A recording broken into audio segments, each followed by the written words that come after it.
What's up, guys? Welcome back to the channel. Boozer here. Thanks for stopping by. Today's video, we are on the test server here, and we will be playtesting one of the brand new champions from the most recent update. Now, this champion I don't have particularly insane hopes for, but I think I like her aesthetic enough that I wanted to try her out. So I figured might as well try her out and then make a video about it, just in case you guys pulled this champion. You guys might not be initially happy with it, but maybe in this playtest, it might show her actual potential. Now, the champion I'm talking about here is from the Ogyrn Tribes, and it's going to be this lovely mama here, Grugtha Darkseer from the Ogyrn Tribes. Man, I had to hide my child from the screen because this lady's going to give him nightmares. But I thought it looked interesting enough, and her kit is actually very simple. And I figured, you know what, if she can actually deliver on what her kit, promises or at least signifies, she might actually be, like a gem in this faction. So anyways, let's go over her kit and stats here a little bit here. She's got big crit damage, so she is a attack-based damage dealer. Sub 14k attack. Now, her attack is low, right? Which means most likely her multipliers are going to be good. So let's take a look at her actual skill kit here. She's got an AoE A1. You get an extra hit who's on targets whose attack is less than or equal to this champion. Now, for the most part, since she's attack-based damage dealer, you're going to gear her out with a lot of attack. She's probably not going to deal the extra hit against other attack-based damage dealers because she has lower than average base attack, but she should deal extra hits against, basically all support champions. Her A2 here on a 3-turn cooldown, she does have 20% damage from books into her A2. It's an AoE attack. Before attacking, equalize the HP of all enemies. The HP levels of all enemies will be set to the average of the enemy team. Will ignore 30% of each target's defense if the average HP of the enemy is above 50%. Will place an extra hit if the average HP is equal to or less than 50%. Now, generally speaking, ignore defense should do more than an extra hit, but since you're doing an extra hit when they're under 50% HP, that's probably more than enough to finish them off, right? Last part of this skill increases this champion's attack by 10% for each enemy killed by this skill. So over a duration of time, it's going to keep increasing. It doesn't have a cap. Is it continuous? Like it says increase 10% per each enemy killed by this skill. How does this work? Does it continuously stack up 10%, or is it just for the next attack, or what? I'm not 100% sure. Let's check out the A3 here. Again, 20% damage, 3-turn cooldown when fully booked. Double hit AoE. These are great. A bunch of AoEs in her kit. Before attacking, places increased crit damage and shatter, which is 15% ignore defense on herself. The first hit decreases each target's defense by 10%, up to 30%. The second hit destroys each target's max HP by 10%, stacks up to 60%. Grants extra turn if she kills somebody. This is really good. So you basically open with this ability, buff herself up, decrease the defense of everybody. Hopefully you kill someone, and then you go into her second ability. If they're short, if they're basically low health, you just finish them off. So really, really nice kind of combination attack here. You get the extra turns, you get the ignore defense, you get the damage boosting buffs, which is very nice. Honestly, her kit is very solid in terms of just cranking out damage. Simple, no accuracy needed. Check out her passive here. Whenever this champion lands a crit, it heals them by 5%. If this champion's HP is full, crit hits will fill turn meter instead. When this champion receives any surplus healing from the skill, places a shield on this champion for 2 turns, equal to the value of the surplus heal. The value of the shield cannot exceed 30% of this champion's max HP. So it gives her a little bit of survivability if she's attacking, at full health. I wouldn't count on this to keep her alive. She is going to be a squishy attack-based damage dealer, but it's a little bit extra, and she does have a little bit of built-in healing also, so it's not too bad. And then lastly, her aura, 30% attack in all battles. It's a relatively simple kit. I was interested in seeing how well it performed. Let's take a look here a little bit further at the build I got her in. So we got her in the usual stone skin and lethal set here. I cranked her out quite a bit. I got a 5-star blessing for her. So we're going to test her out with that. We did go with the big boy build here. 272 speed, just under 300% crit damage. No accuracy needed. 7.6k attack. Not easy to get her attack very high because her base attack's on the low side. Just under 50k HP. Key stats for her, obviously, build her like any damage dealer, high attack, crit rate, crit damage, good speed. We went with Stone Skin because she needs to survive to do her stuff. And then we went with the lens. This is just going to give her some more ignore defense. Uh, the best relic that I have. And then for the blessing, we went with Lightning Cage. She does provide a couple buffs on herself, so you don't want those to get stripped off. You could take Crushing Rend at 6-star, or you could take Soul Reaper, anything under 6-star if you want some additional finishing power. For the masteries here, we did take Helm Smasher, tier 6. That's pretty much it. Shield Breaker, go through shields, first hit, extra damage. And then we did go with support. Now, you definitely could make a case to go down Retribution and Deterrence for her really, really strong A1 because it's an AoE attack as well. But we did go down to get Lasting Gifts to get some extra duration on her buffs. Cycle of Magic, so for some extra big A2s and A3s. And she does bring a little bit of healing in her kit, so it's not totally lost in terms of value. But I think maybe defense, maybe going down defense tree and picking up Retribution, Deterrence might be okay also. Yeah, so this is the build. Let's jump into some content here and then see how well she performs. All right, let's check her out in Dragon. Let's see how well she performs here. Just gonna run it full auto. We're gonna open here with the A3. That's what she's gonna do on the auto. And just watch the turn meter boost here. She goes turn meter X10. Huge turn meter boost, gets the extra turn, goes back into the A2, and then she equalizes the HP, more hits, more turn meter boost, another hit, and another turn meter boost X2. So if she gets crits when she's full HP, her passive gives her turn meter. Yeah, it's pretty insane cycling ability. So we go with the buffs, double hit, and look, the double hits are really strong, by the way. And then we go back into the A1, finish them up, X5, A1 again. Lots of turn meter stuff. It's actually insane. And then we're gonna go into the dragon and then finish off the dragon here, no problem. All right, let's watch her get to work. And all right, we're dead.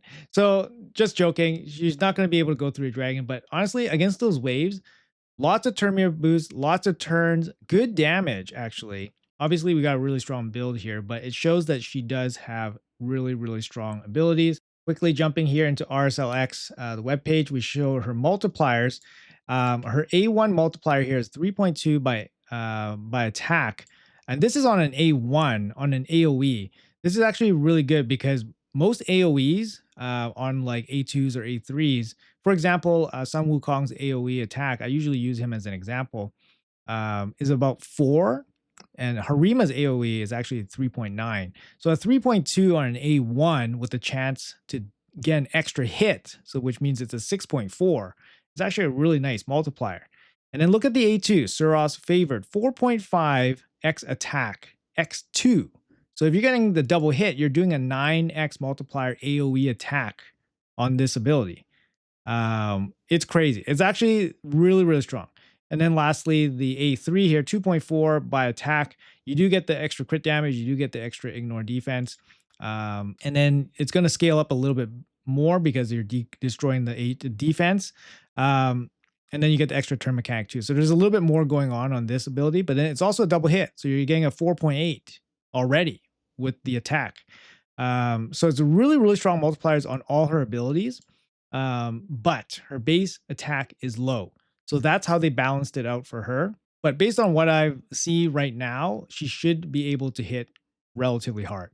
So let's bring her out into the arena and see how well she does against some live opponents. All right, let's take her for a spin here in live arena. We got her with a lockout so that she can hopefully get a turn. A little bit of protection here. We don't have plus attack. So we'll see how well she fares without plus attack. And then she has negative affinity here against this predator. Let's protect her. And we'll save the cleanse.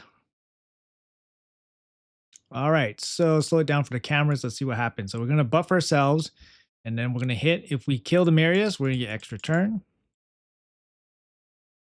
Hit 125k against the Marius. Wow, we killed everybody.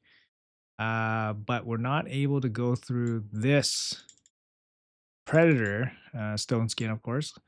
Got the A2 here. Hitting for 31k. Not too bad, actually. It's only protected by the ally protection. Nice. There we go. Looks like we're okay. And let's reset. I think we got this. Locked out. And then we go for the hit. Boom. 88k. Not too bad, actually. No plus attack there. Let's try Paolo's team here. And fast enough to lock him out. Let's see how well we do. Oh, we took off most of the stone skin. Let's do that. All right. So she's going to come in again. Self buff. Double hit. See if she kills anyone. And he does. 93k against the Marius. Big slam there, triggering the block damage. And now she's going to come back in. Second AoE. And wow, she kills 200k against that Empress. That's a big hit. That is a pretty big hit. No plus attack. We do have the shatter and all that stuff. Let's try this team. Shatter and increase crit damage. You go first. Bunch of mercurial stacks. So, oh, there's the reset. Let's come in. All right. And we get the hit first. Let's see. So we're going to buff and double hit. Hit through the mercurial stacks. 100k against the Fabian. That's pretty significant. And then back into our equalizing HP. And that's 236k. That one is ignore defense, 53%. Or sorry, 30%. 30% ignore defense because the HP was above 50%. So that's 200 plus K. Pretty significant against that Hilvi. Unfortunately, we lost her, so we don't have a revive or anything. So, but it hits pretty good in terms of overall damage. All right, let's try Ash's team here. All right, going in. We got the lockout. Raglan won't get locked out. Ooh, that sucks. Do have a cleanse. We can cleanse that off. There we go. Okay, now it's our turn to attack. One-time speed here. Yeah, I mean, I think we can at least kill a Carnage. So let's see. One-time speed. 78k against the Carnage. Not bad. Coming in with the second hit. Can we kill this Nice with 2 hits? Let's see. Oh, equalizing HP. That's interesting. Okay, so it wasn't 2 hits. It wasn't 2 hits. It was just a single hit, but it was a strong single hit. All right, looks like we got it this time. Reset. Ooh. Petrify. Nope, didn't work. Oh, he's got the Servitude relic. That's pretty annoying. And now, big weakness for her kit is that she doesn't go through block damage or anything like that. So that's a big weakness. Although she hits pretty hard, it would be nice for her to be able to go through block damage. Unfortunately here, can't really do anything. Let's destroy some of his defense, I guess.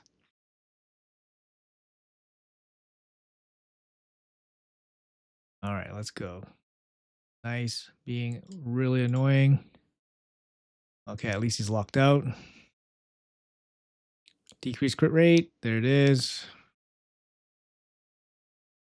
He also has the relic, which makes it so that we can't crit against him. So, we'll just kill him in one hit. We'll just kill him in one hit. 260k there. That's a really big hit. The A2. That was the ignore 30% defense since his HP was above 50%. Let's try against this team here. Now against Harima, it might be really tough because of her passive, and she has strong affinity against Grugtha. We'll call her Gru. All right, come on. Let's go. Darkseer. Single target. Oof. All right, our turn. A2, one-time speed. And pop. Not crazy. Not crazy damage. The Harima passive definitely stopping quite a bit of her damage there. All right. That kind of sucks, but that's okay. Still pretty much crippled here. Transforms.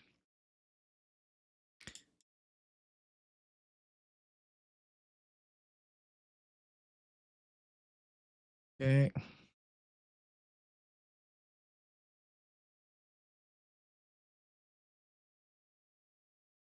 And blow him up. Equalize. Oh, we got the unkillable.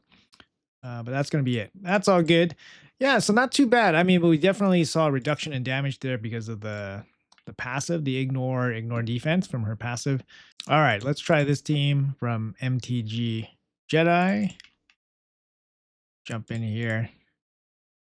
Okay, lock them out. Lock debuffs. Get rid of the mercurial stacks. Our stuff got stripped.